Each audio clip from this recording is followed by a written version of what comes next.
तो भाई मोबीक्विक का आईपीओ मार्केट में 11 से 13 दिसंबर तक ओपन रहने वाला है और इन्हीं डेट पे मार्केट में और 2 आईपीओ ओपन रहने वाले हैं, जो कि है भाई साई लाइफ साइंस और एक है विशाल मेगा मार्ट का। ठीक है, अब एक्चुअल में क्या मोबीक्विक का आईपीओ इन्वेस्टर्स के लिए तगड़ा प्रॉफिट बना के दे सकता है। एक्चुअल में ये कितना प्रॉफिट बना के देगा, इसलिए हम पूरे आईपीओ का रिव्यू देखने वाले हैं और पूरा एनालाइज करेंगे। ठीक है, तो क्या हमको लिस्टिंग वाले दिन इसमें जितना भी प्रॉफिट बनेगा वो लेके निकल जाना है या फिर कुछ दिनों तक होल्ड करना है, क्योंकि जनरली क्या हो रहा है, इसका इशू साइज कम है, फ्री फ्लोट मार्केट कैप भी कम है। अगर डिमांड हाई हो जाती है ना तो इसके शेयर के प्राइसेस इन्फ्लेट हो जाएंगे।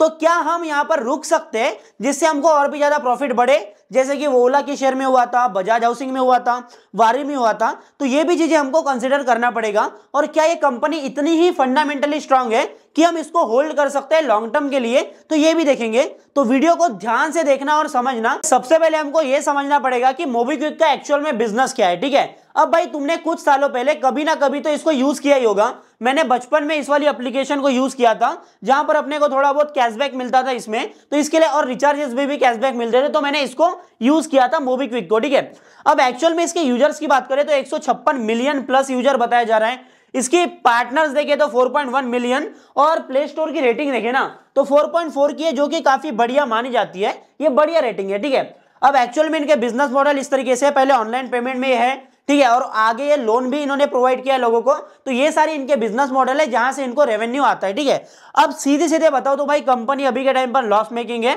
अब हम सीधा इसका देखते हैं रिव्यू की, आईपीओ की डेट्स क्या है, इसका इशू साइज क्या है, प्राइस बैंड क्या है और कंपनी के फाइनेंशियल्स क्या है। सबसे इंपॉर्टेंट बात तो आपको पता है कि आईपीओ ओपन कब होने वाला है, 11 दिसंबर को ओपन रहेगा, 13 दिसंबर तक। ठीक है, अब एक्चुअली इसके इशू साइज की बात करें ना तो आप यहां पर देख सकते हो, ये है भाई 572 करोड़ का। ठीक है, और यहां पर आप देखो ये पूरा फ्रेश इशू है। अब फ्रेश इशू का मतलब ये होता है कि कंपनी के जो एग्जिस्टिंग इन्वेस्टर्स है ना, उसके जो प्रोमोटर्स है, शेयर होल्डर्स है, वो अपने इक्विटी को मार्केट में सेल नहीं कर रहे।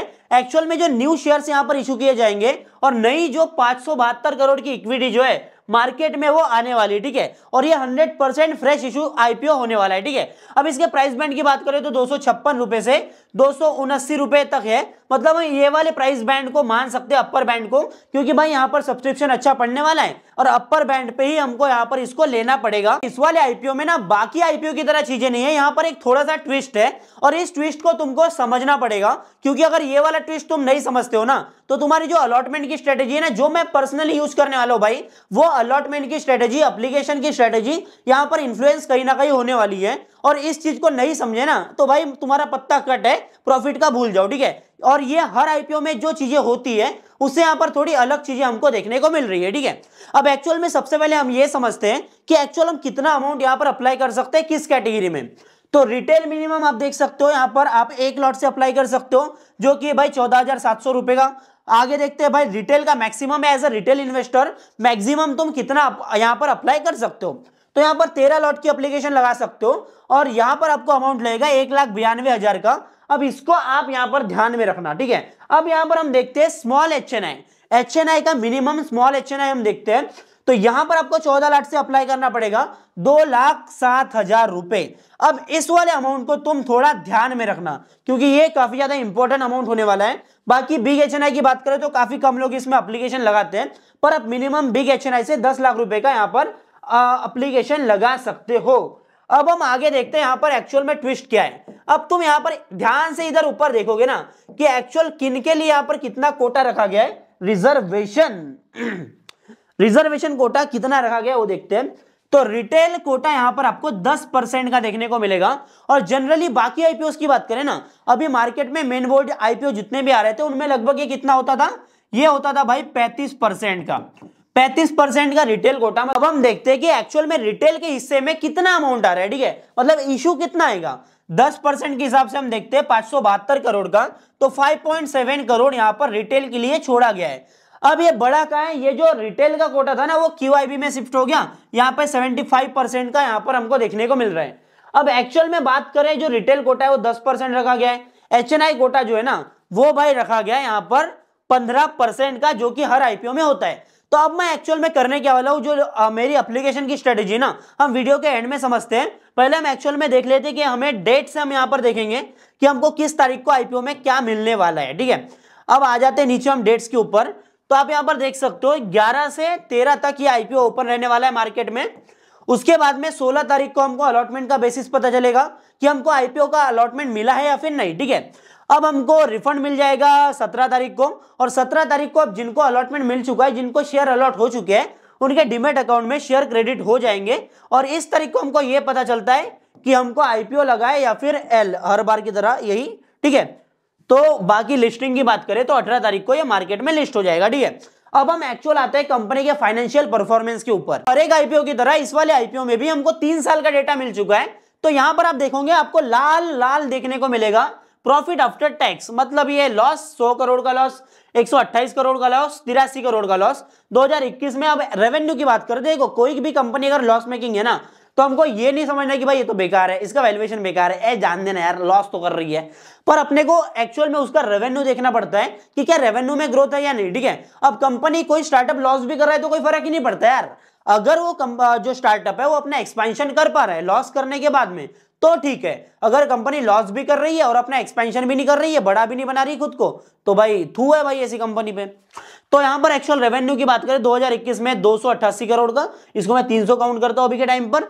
यहां पर हमको लगभग डबल देखने को मिला है, डबल तो नहीं पर ठीक ठाक है, 526 करोड़ का यहां पर देखने को मिला है, ठीक है। अच्छा खासा जंप है। आगे हम देखते हैं यहां पर 2023 में 539 करोड़ का यहां पर रेवेन्यू देखने को मिला है। अब सितंबर क्वार्टर की बात करें, ठीक है, सीधा इंपॉर्टेंट चीज पे आते हैं जहां पर हमको प्रॉफिट देखने को मिला है। तो यहां पर 381 करोड़ का यहां पर प्रॉफिट है, और ये सितंबर क्वार्टर में, मतलब तुम ये समझ के चलो कि 2023 से 24 में ग्रोथ देखने को मिली है, ठीक है, क्योंकि एक ही क्वार्टर के जो रेवेन्यू इतने बढ़िया है, और सितंबर क्वार्टर में बेचारों ने भाई मतलब इतना सारा लॉस करने के बाद में नन्ना मुन्ना सा 10 करोड़ का 9.5 करोड़ का प्रॉफिट बनाया है। तारीफ होनी चाहिए भाई।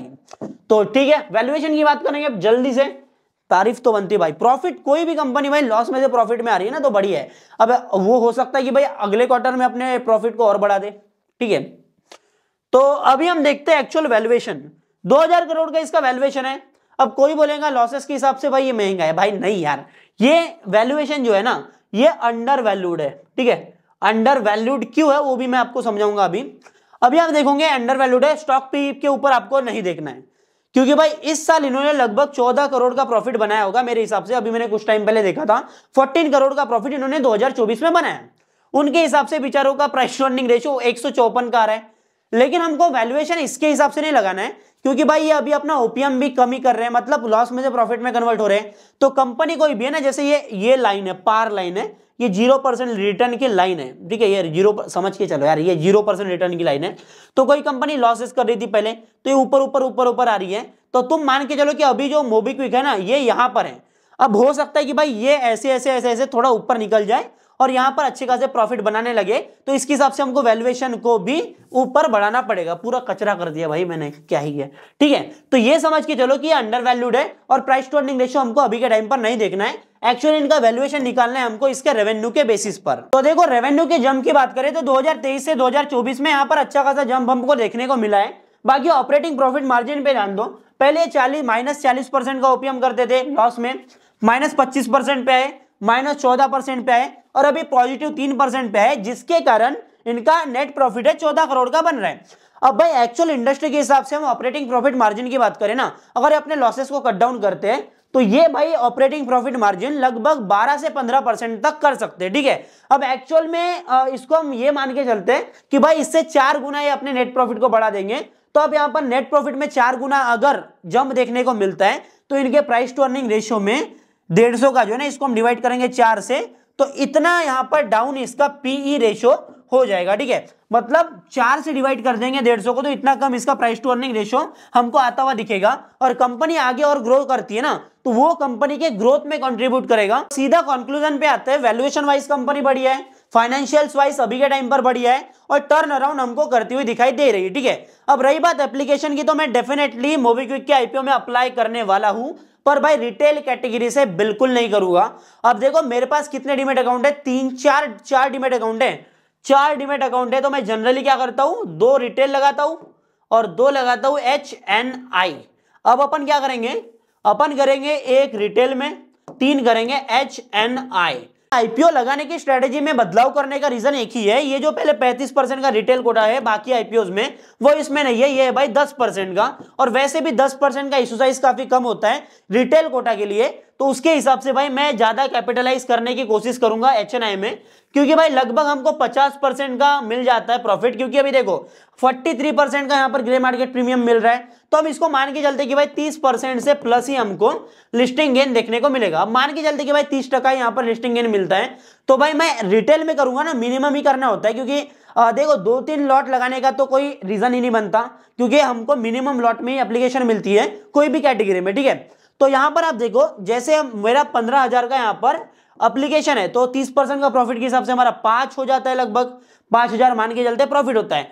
पर भाई मैं अगर 1.5 लाख से 2 लाख से यहां पर एप्लीकेशन लगाऊंगा एचएनआई मिनिमम में, और मेरे को 3 में से एक भी अलॉटमेंट मिल जाता ना, तो मेरा प्रॉफिट भाई लगभग 50,000 के ऊपर हो जाएगा। वो मेरे लिए काफी बढ़िया बात है, और ऐसे भी रिटेल का इशू साइज कम है, तो मैं यहाँ पर एचएनआई में ही अप्लाई करूंगा। 11 से 13 दिसंबर तक 3 आईपीओ ओपन रहने वाले, साई लाइफ साइंस और विशाल मेगा मार्ट और मोबीक्विक का।